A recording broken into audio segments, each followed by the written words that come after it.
corresponde al tejido conjuntivo.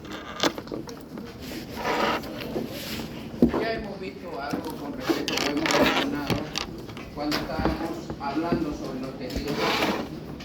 Habíamos mencionado que el tejido conjuntivo formaba parte de estos tejidos básicos. Entonces, en primer lugar, nosotros sabemos y vamos a mencionar que el tejido conjuntivo es un tejido básico. Sabemos que su estructura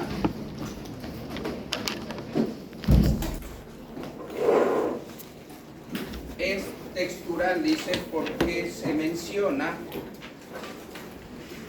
por las características que tiene con respecto a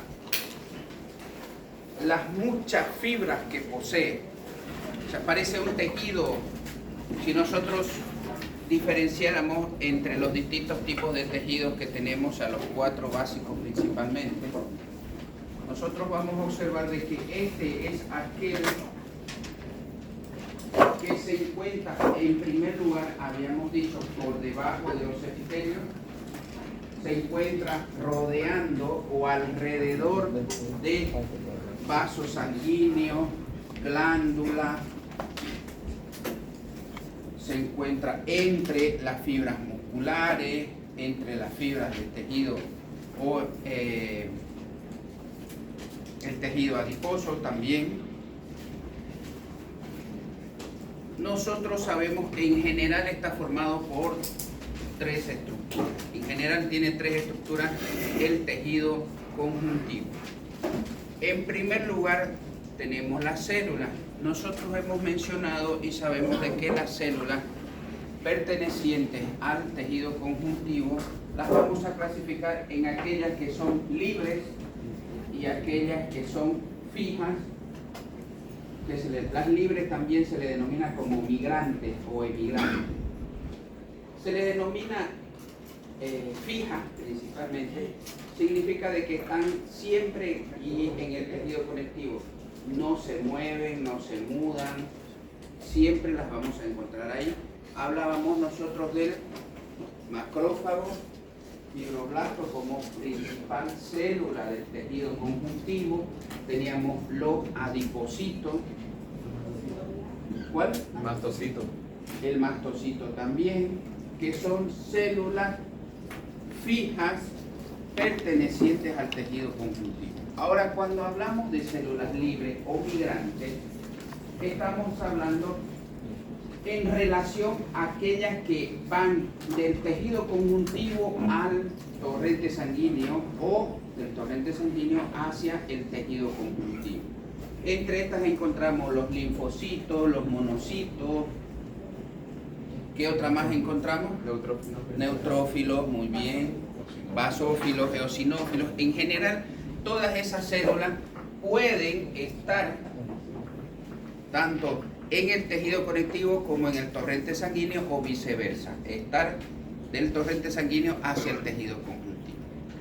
Otra estructura que vamos a mencionar perteneciente también dentro del tejido conjuntivo es nuestra matriz extracelular.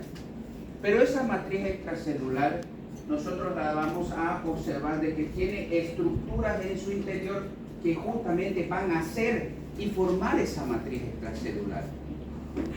Dentro de esas vamos a mencionar las fibras, que nosotros tenemos 3 tipos de fibras. Tenemos las de colágeno, tenemos las reticulares y tenemos las elásticas.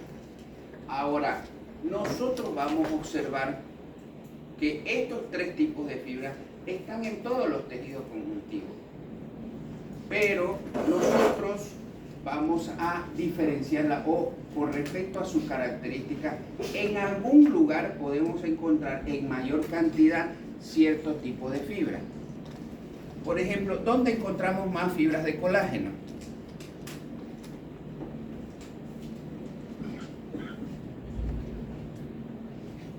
No van a decir la gelatina de pata.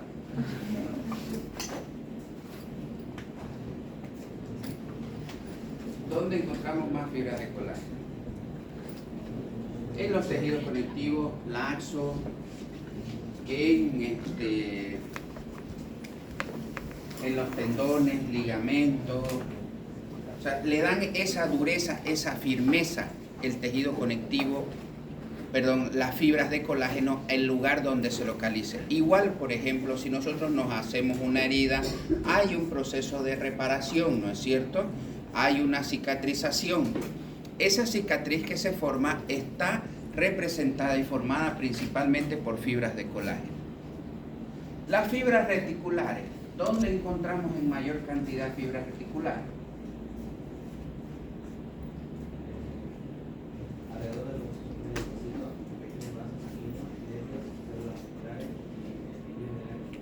En el tejido embrionario.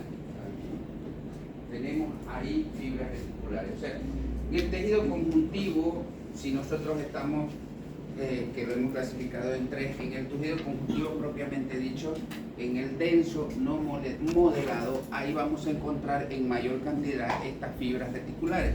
Y de acuerdo a su localización, ¿qué característica tienen las fibras reticulares? Es que en el lugar donde se localizan le van a dar una firmeza, podríamos decir, pero más que todo es protección a la localización donde están. Por eso es que están principalmente en el tejido adiposo, alrededor de los vasos sanguíneos. Hablando ahora de las fibras elásticas, nosotros justamente su característica lo dice, le da elasticidad principalmente a la estructura donde se localizan. ¿Dónde encontraríamos más fibras elásticas? Cuerdas vocales. Cuerdas vocales, cartílago, pero el cartílago elástico. ¿Ligamentos? No, en ligamentos y tendones no. Tenemos más que todo es a nivel de las arterias, o sea, los vasos sanguíneos, lo cual le dan esa elasticidad a esos vasos sanguíneos. Otra estructura que vamos a encontrar es la sustancia fundamental. ¿A qué llamaríamos nosotros sustancia fundamental dentro del tejido conjuntivo? Que es transparente y está compuesta por agua. Y es Sí, viscosa. preferentemente, o sea, es amorfa, dice, es transparente, de acuerdo a su localización tiene la forma.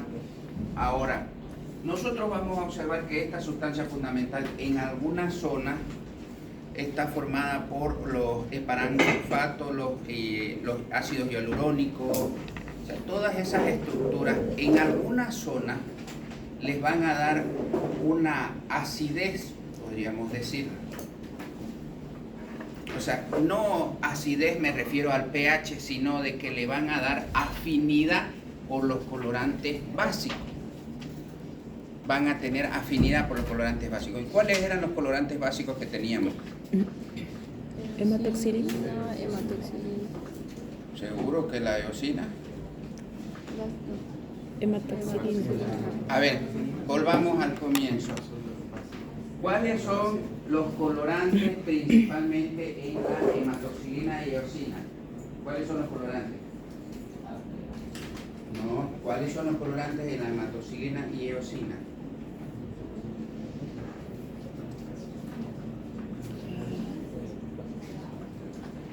¿Cuáles son los colorantes? ¿Cuáles son? ¿Durán?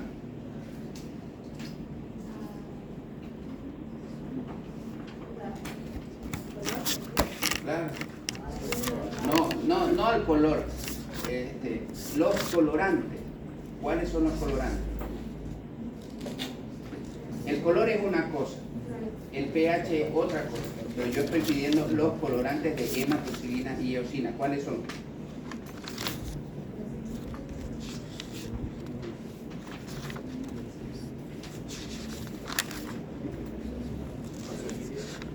No. La basofilia o la acidofilia es la afinidad que tiene. Eso sería el El colorante. paz El o el color. muy bien. No el color. Eso sería No, eso es polaridad. ¿Cuál sería el colorante?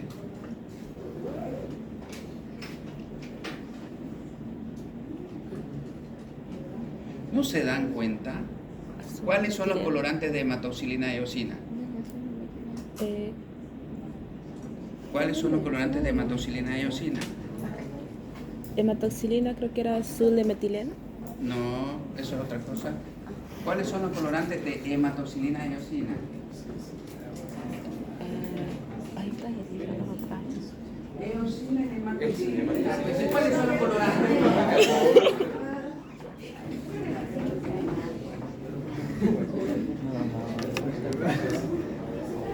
No estoy hablando de tinción. ¿Cuáles son los colorantes que se utilizan? Hematoxilina y eosina. Ahora, nosotros sabemos que la hematoxilina es un colorante básico que tiene afinidad por lo ácido, que va a teñir estructuras como ser el núcleo. Pero en este caso, hablando de la hematoxilina, en la sustancia fundamental le va a dar justamente esa coloración por la afinidad que tiene. ¿Dónde vamos a encontrar estas estructuras que se tiñen de color azul o violeta? Con la técnica de hematoxilina eosina, o la técnica universal se denomina. ¿En qué tejido vamos a encontrar ese color que se tiñe la sustancia fundamental?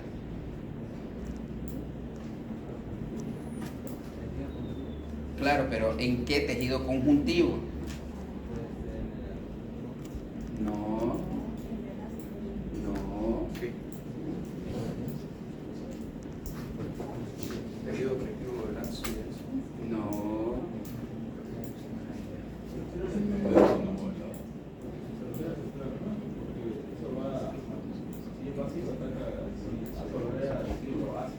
Claro, pero ¿dónde? Por eso, ¿dónde encontramos eso? ¿En qué tejido conjuntivo? Si hemos visto tres, o la clasificación de tejido conjuntivo, tenemos el propiamente dicho del adulto. El embrionario. Es por eso, pero ¿en cuál de los especializados? No es cartilaginoso. No puede ser ese en el cartílago. Pues, ¿cómo se tiñe? ¿Cómo se ve la sustancia fundamental en el cartílago de color azul o violeta? Todas las fibras y todo eso lo tiene. Ya vamos a ver eso también. Bien, dentro de esta sustancia fundamental nos menciona que tenemos vaso sanguíneo y nervio. Y tenemos el líquido tisular que tiene de origen, o sea, todas estas estructuras vienen a ser de origen mesenquimático, del mesénquima, que es tejido embrionario. Ahora, ¿dónde está el líquido tisular? ¿De dónde viene?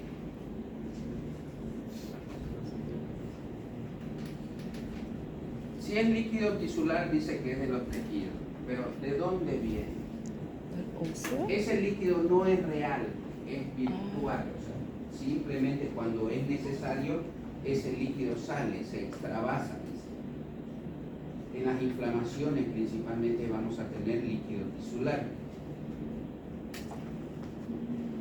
Sale o del vaso sanguíneo, que es el plasma, o del tejido linfático, de los vasos linfáticos, no del tejido linfático, sino de los vasos linfáticos, la linfa. ¿Cómo lo reconocemos nosotros el líquido tisular? ¿Alguna vez ustedes se han hecho una laceración o un raspado han tenido? ¿Se han raspado? Después sale un líquido, ¿no es cierto?, medio amarillento, medio transparente. Ese es el líquido tisular. Así lo vamos a reconocer.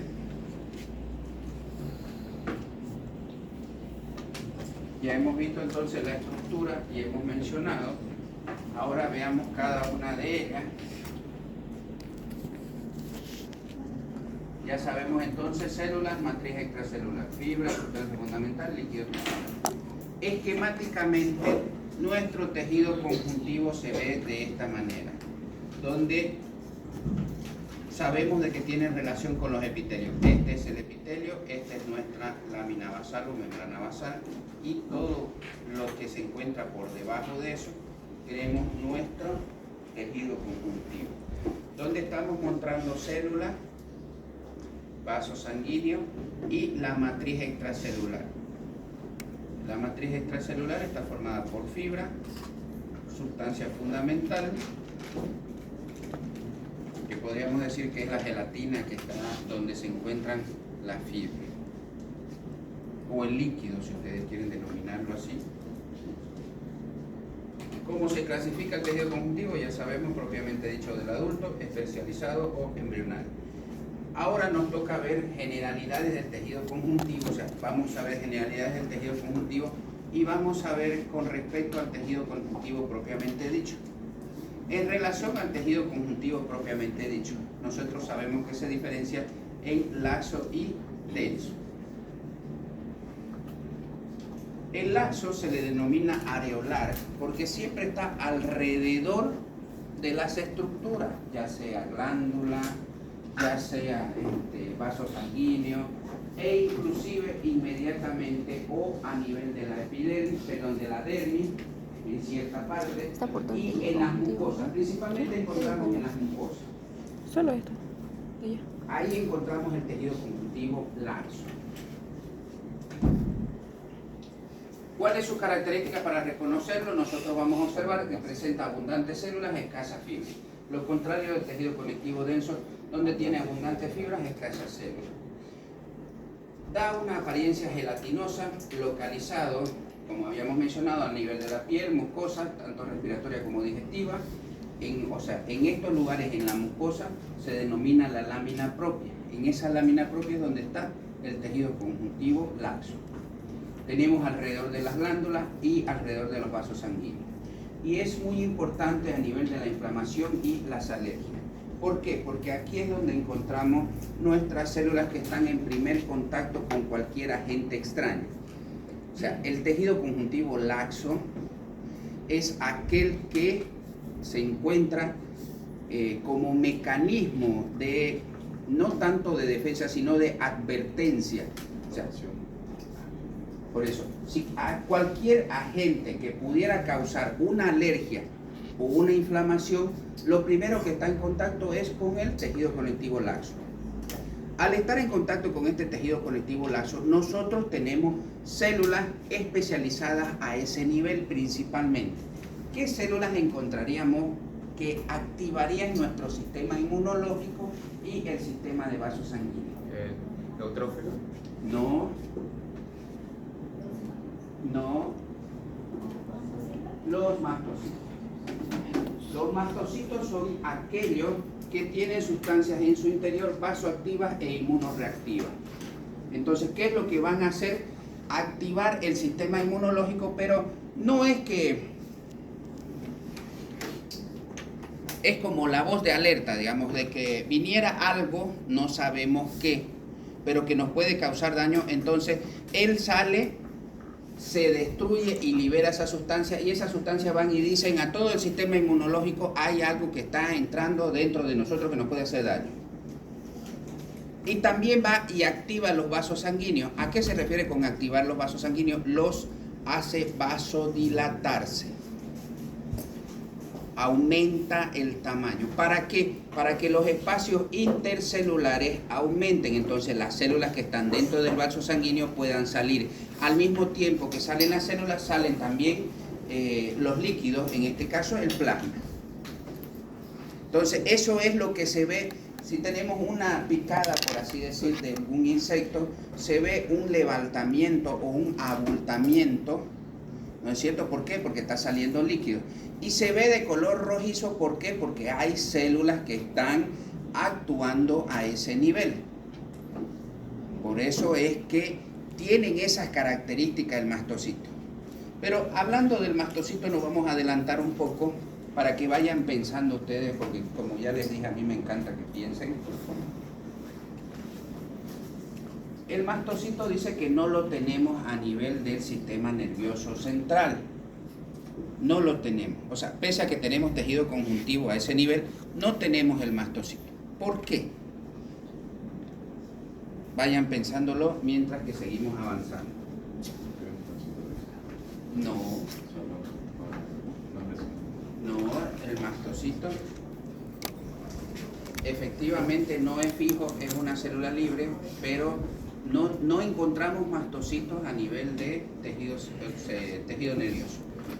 Piénsenlo, por eso, piénsenlo, luego vamos a llegar a ese punto.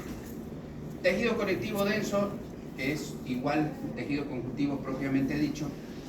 Habíamos mencionado o vamos a observar de que tenemos el no modelado y el modelado. El no modelado se le dice así o irregular por su característica que tiene en relación a sus fibras, que son desordenadas, no tienen un orden específico. Igual sus células. ¿Dónde lo encontramos? A nivel de la submucosa y en la dermis.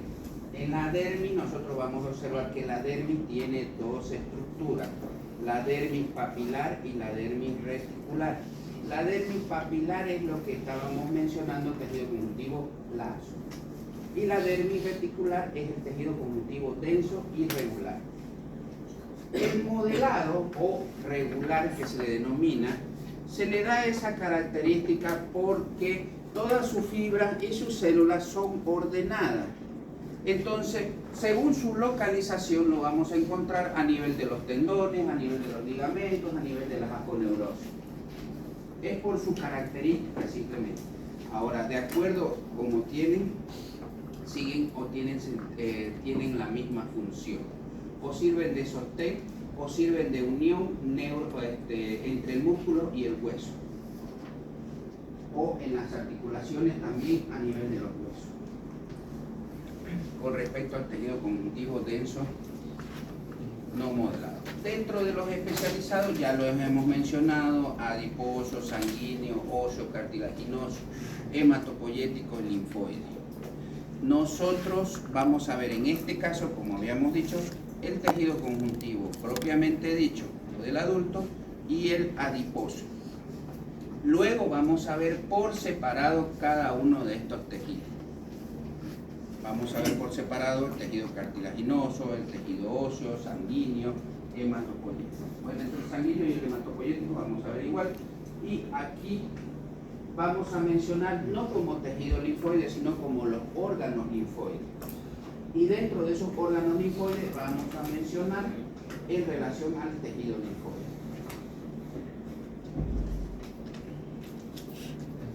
Tejido conjuntivo embrionario, ya sabemos, tenemos de dos tipos, habíamos dicho el mesenquimático y el mucoso. El mesenquimático, que es justamente de donde deriva el tejido conjuntivo, lo tenemos a nivel de toda la parte embrionaria. Todo lo que no es célula epitelial se denomina tejido mesenquimático. O sea, son células libres que quedan, pero no forman una estructura como tal, no se lo reconoce de esa manera. Hablando de embriología, ustedes que saben muy bien, ¿no es cierto? No, pues los que llevaron conmigo ni se acuerdan. ¿Cuáles son de todos esos que se consideran células epiteliales dentro del tejido embrionario? ¿Cuáles son las células epiteliales? ¿Ah? El ectodermo, el mesosoma, las capas germinativas son consideradas tejido epitelial, son el ectodermo, mesodermo y endodermo. Esas son las células epiteliales a ese nivel. Mencionemos ahora entonces, dentro de las características en general del tejido conjuntivo, habíamos mencionado las células. Teníamos células fijas y células libres que hemos mencionado. Dentro de las fijas, como principal célula, fibroblasto, que es encargada de ¿qué? De formar sustancia fundamental y fibra. Eso es encargado. Ahora, a nivel del músculo se denomina miofibrila. ¿Por qué? Porque aparte de formar las estructuras que ya hemos mencionado, van a ayudar también en la reparación de las heridas o en esa zona con respecto a la reparación de esa zona. Estábamos hablando de los macrófagos, adipocitos, el mastocito, como célula cebada, también se le denomina células mesenquimáticas indiferenciadas. Bien, ahora, dentro de las células libres, justamente lo que estábamos mencionando, linfocitos, plasmocitos, neutrófilos, eosinófilos, basófilos, monocitos. Pero el monocito, en relación al monocito, ya que estamos hablando del monocito, ¿cómo lo encontraríamos en el tejido conjuntivo? ¿Será que lo encontramos como monocito?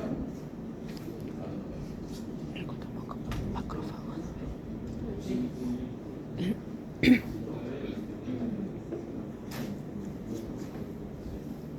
En ninguno de los dos. Eso, ¿cuál es el que transforma en macrófago? Monocito. Monocito. El monocito se transforma en macrófago. El linfocito B, si bien es igual un mecanismo de defensa, él se convierte, si no, hasta me recordar, en las inmunoglobulinas. Pero ¿cómo se denomina? Se me fue el nombre, no me acuerdo.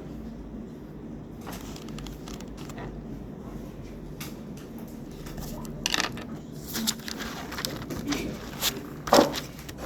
Fibroblastos, célula principal, entonces estábamos mencionando de nuestro tejido conjuntivo. Sintetiza fibra independientemente, cuál tipo de fibra, se tiñe con hematoxilina y eosina, se ve en su núcleo, tiene una interacción epitelio-mesenquimática y, como habíamos mencionado, dentro del núcleo teníamos el miofibroblasto. Función mixta y se encarga de reparar las heridas. Los macrófagos o histiocitos son derivados del monocito. ¿Cuál es su función? Presentan una ávida fagocitosis, o sea, nos sirven de defensa, de limpieza, presentan bastantes lisosomas en su interior y se encarga de destruir las células de cuerpo extraño. Pero cuando estos macrófagos que se aglomeran o se amontonan para destruir un cuerpo extraño, se denominan células gigantes. De la misma manera que tenemos a nivel del pulmón, cuando entra el bacilo de la tuberculosis, ustedes van a ver, se aloja a nivel pulmonar y los macrófagos pulmonares tratan de destruirlo, y para lograr destruirlo lo envuelven. Entonces ahí vamos a encontrar también células gigantes. O sea, se vuelve una sola masa, una sola estructura, todos los macrófagos que están alrededor, por eso es que se le denomina como células gigantes.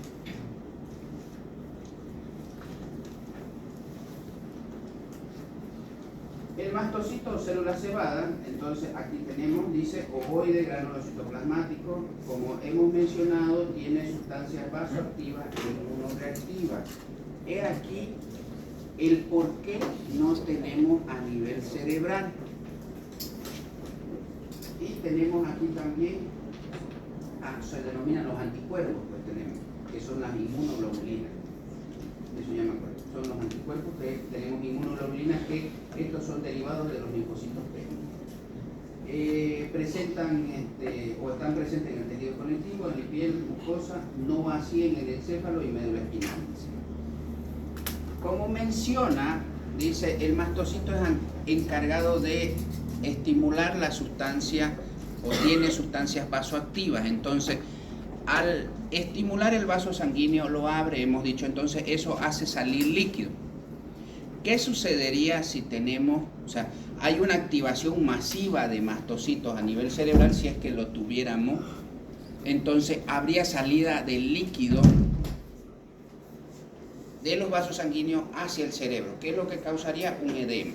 Es igual que aquí en la piel, tiene la misma característica, pero en la piel es elástica.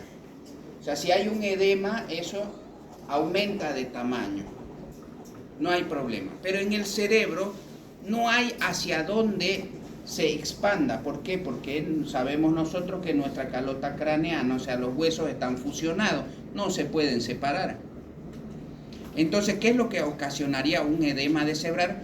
Edema cerebral comprime el cerebro hacia adentro, y principalmente a nivel del foramen o agujero magno, que a ese nivel tenemos el tallo cerebral, el bulbo raquídeo, que es lo que ocasionaría daño a ese nivel. Y nosotros sabemos que a nivel del bulbo raquídeo, ¿cuáles son los centros que tenemos principalmente?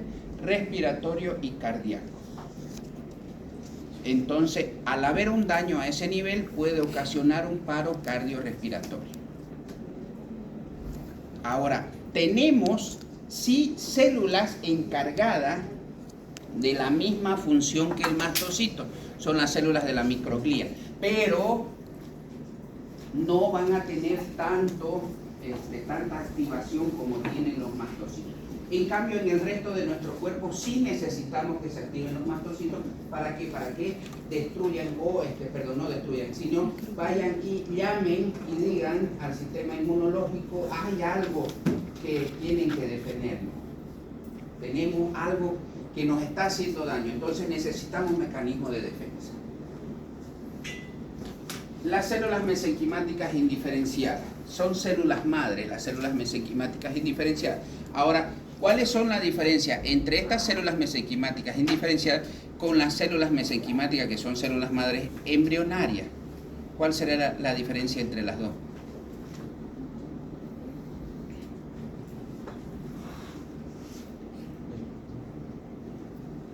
¿Cuál creerían ustedes que es la diferencia entre las dos? Ambas son células madres, ambas son células mesenquimáticas indiferenciadas. Células madres del adulto, o sea, de nosotros, con las células embrionarias.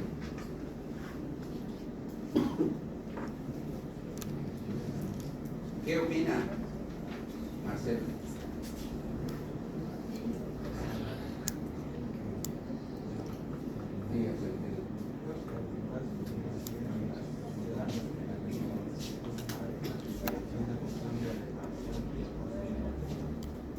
¿Y las embrionarias?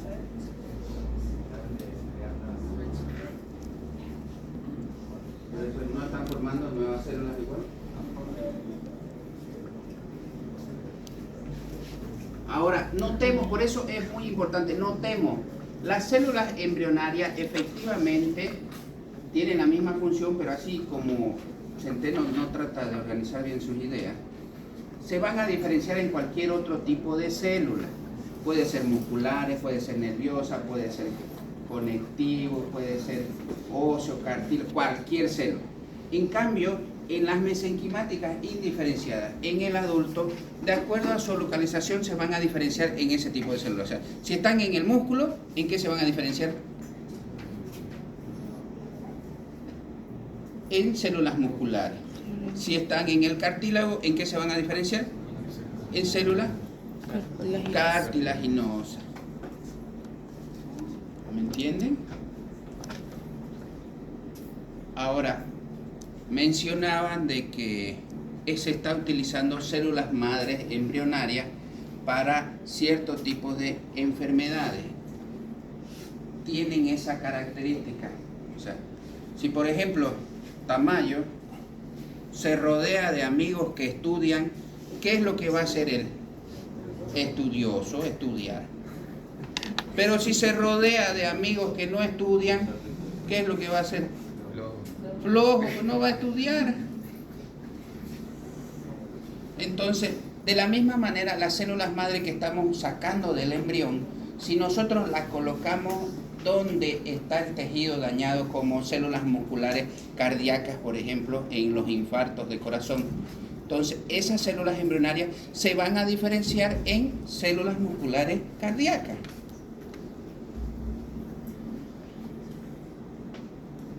Por eso es que no podemos encontrar o no podemos utilizar células madre del adulto que están en el cartílago, por así decir, para ir a reparar músculos, porque no tienen ya esa función, simplemente se van a diferenciar en cartílago. Y luego tenemos los pericitos o células adventicias o perivasculares. Ustedes han visto nuestra lámina de pulmón, ¿no es cierto?, en epitelio. A la lámina de pulmón se ven los alveolos, pero el epitelio es tan delgado que no se logra diferenciar entre un alveolo y otro alveolo. Tenemos la capa ahí, pero no se logra diferenciar exactamente. Nosotros vamos a observar que los pericitos o células adventiciales están en los capilares principalmente. Imagínense o imaginémonos en esa zona donde es tan delgado el epitelio y la capa epitelial, que si estuviera epitelio, membrana basal del capilar, por así decirlo, y epitelio nuevamente. Si estuviera membrana basal con membrana basal, ¿qué sucedería?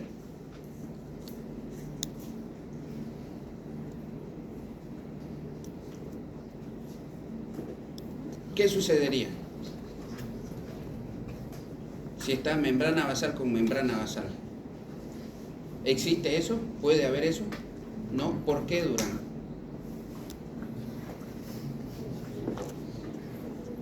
Chilo, ¿dónde está? Ah, por acá. ¿Por qué?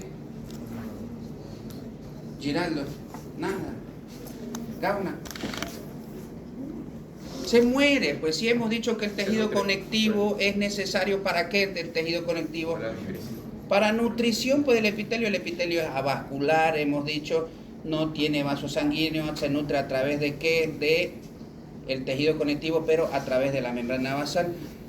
Estas células son una, por eso la capa entre membrana basal y membrana basal es tan delgada, o sea, solamente están estas células perivasculares que se denomina para separarla una de otra y tratar de nutrirla a ese nivel.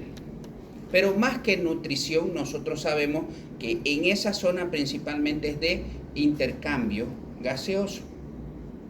O sea, no es lo mismo de que el gas o el oxígeno que nosotros tengamos aquí nuestras células, allá al otro lado tiene que pasar 1, 2, 3, 4 mesas o 4 células, a lo que tenga de aquí a aquí. ¿Me entienden? Una sola célula separando ambas estructuras. Entonces el intercambio entre ambas estructuras va a ser mucho más fácil. Aquí tenemos un esquema justamente mostrando lo que ya hemos visto respecto al tejido conectivo, mostrando las fibras que hemos observado, las células, vasos sanguíneos, y acá nos está mostrando un adipósito. Aquí también tenemos un adipósito. Nosotros vamos a observar que el adipósito, o sea, la célula, está representada simplemente por esta estructura de aquí, es bien delgada. Un núcleo, su citoplasma y su membrana. Y dentro está una gota de grasa grande, ocupando casi todo el citoplasma. Pero nosotros hemos observado de que ese adipósito en la técnica de hematocilina y eosina, ¿se tiñe o no se tiñe? No se tiñe, se desaparece. ¿Por qué? ¿Por qué? Por la alta acidez que tiene. Hábleme sin la boca, come sin la mano en la boca, hable claro y fuerte. Bueno, por la alta acidez que tiene. ¿Por la alta acidez? No, no es por la alta acidez. No es ácido, no es positivo ni negativo. No. Bien, máquina, ¿qué sucede cuando se deshidrata?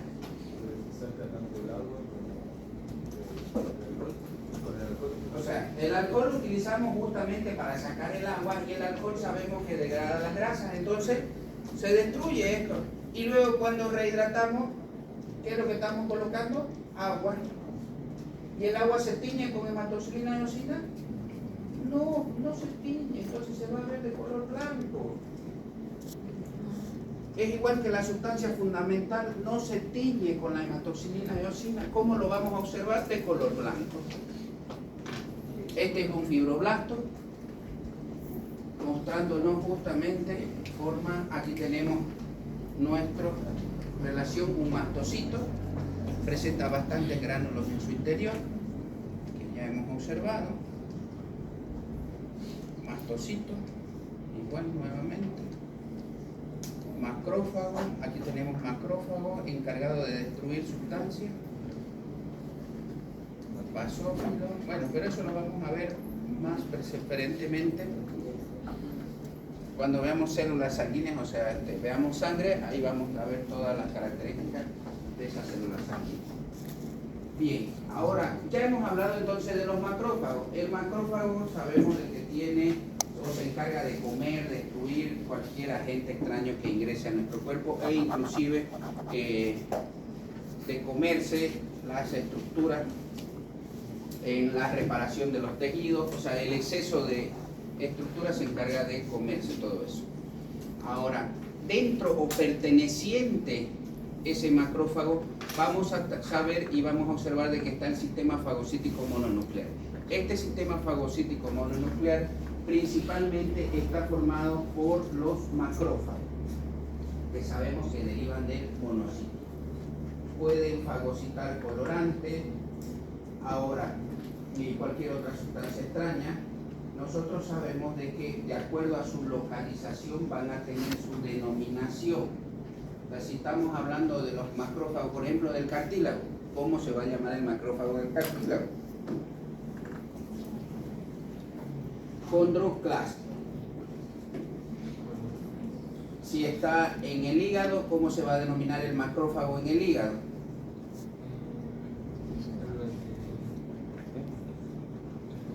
Células de Kupffer. Células de Kupffer.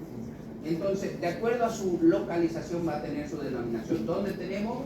En el tejido conectivo, en el hígado, en los pulmones, órganos linfáticos, cavidades serosas a nivel del hueso.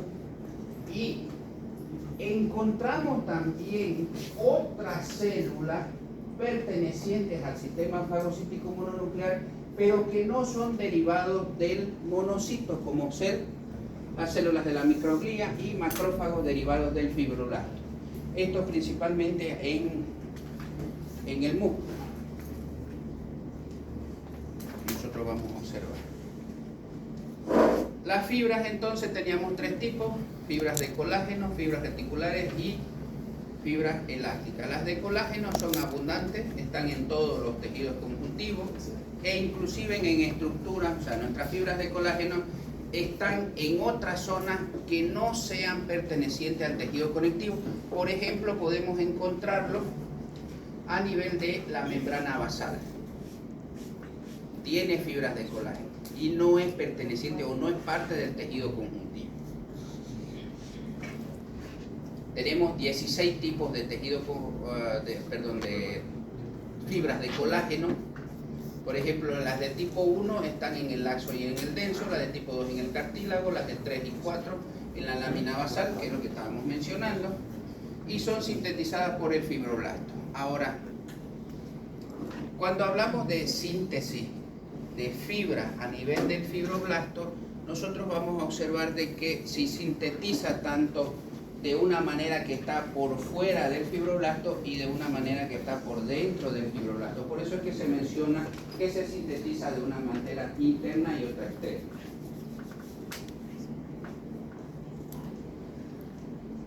Las fibras reticulares están formadas igual por colágeno tipo 3, forman una red de mallas de órganos o alrededor de los órganos, están en el tejido conectivo laxo, alrededor de los adipocitos, vasos sanguíneos, nervios, fibras musculares, entramos en el hígado, médula ósea, en el ganglio, en el vaso, y producidas igual por el fibroblasto, igual por las células del Schwann y las células musculares.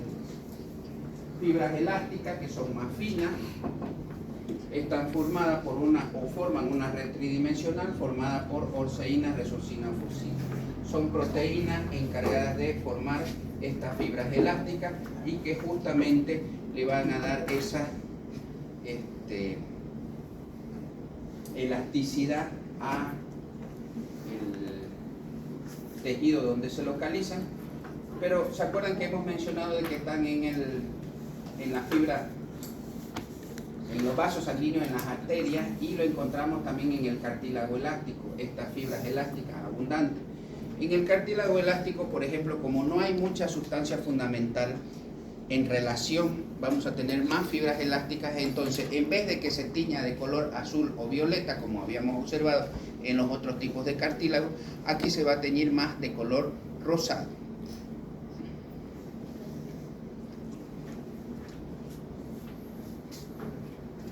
Y nuestra sustancia fundamental, como mencionábamos, es amorfa, clara, viscosa, se pierde con la técnica de hematocilinación. ¿Cuál es su función? Proteoglucano y ácidos hialurónicos. Independientemente si tenemos más ácidos hialurónicos, como por ejemplo a nivel del cartílago, igual de proteoglucano, justamente es lo que le dan esa característica o esa acidez al tejido. Función del tejido conectivo en general, nosotros sabemos que sirve de barrera, por ejemplo en el tejido conectivo laxo. Protección, tejido adiposo, óseo, cartilaginoso, linfoide. Energía, tejido adiposo, pero es energía de reserva, no nos olvidemos, no es energía principal. ¿Quiénes nos dan nuestra energía principal en el cuerpo? O sea, ¿qué estructura? Nosotros sabemos de que el ATP es el que da energía a cada una de las células, pero ¿a través de qué? ¿Cuál es nuestra fuente principal de energía? La fuente. Mitocondrias.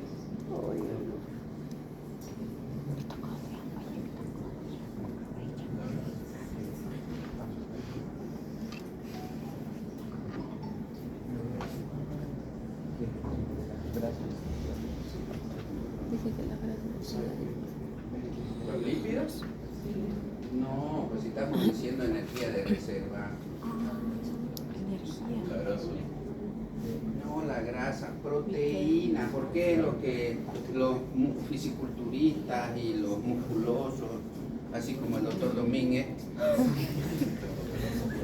no, proteína? ¿Acaso no tienen sus batidos llenos de proteína, que comerse un pollo entero y que no?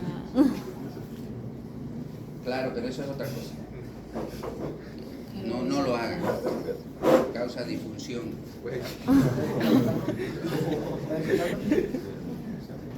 Bien, y mecánica tenemos a nivel, la proteína es por si acaso nuestra principal fuente de energía, proteína.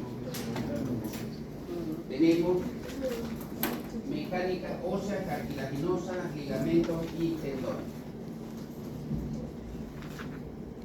Aquí es donde estábamos mencionándole justamente la parte extracelular con respecto a la formación de las fibras y la parte intracelular. Pero no vamos a entrar en detalle eso. Eso lo van a ver muy bien en bioquímica. Aquí no. ¿Ya? Por si acaso.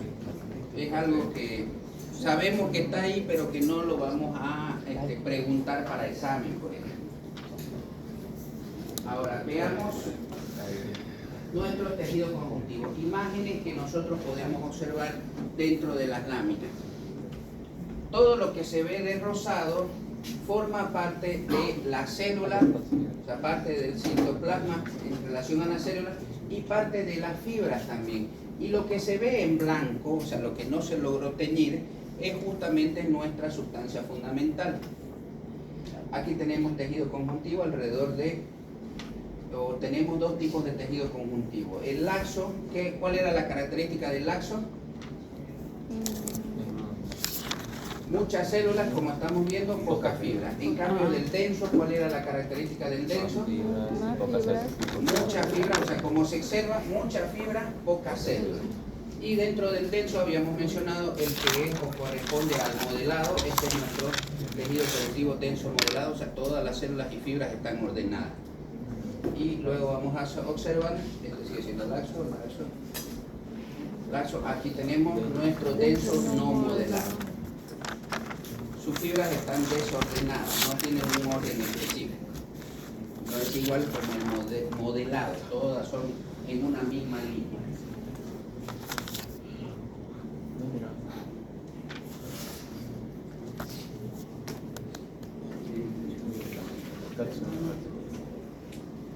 ¿Alguna duda, alguna pregunta? Vamos a quedar ahí entonces tejido adiposo, vamos a avanzar la próxima clase.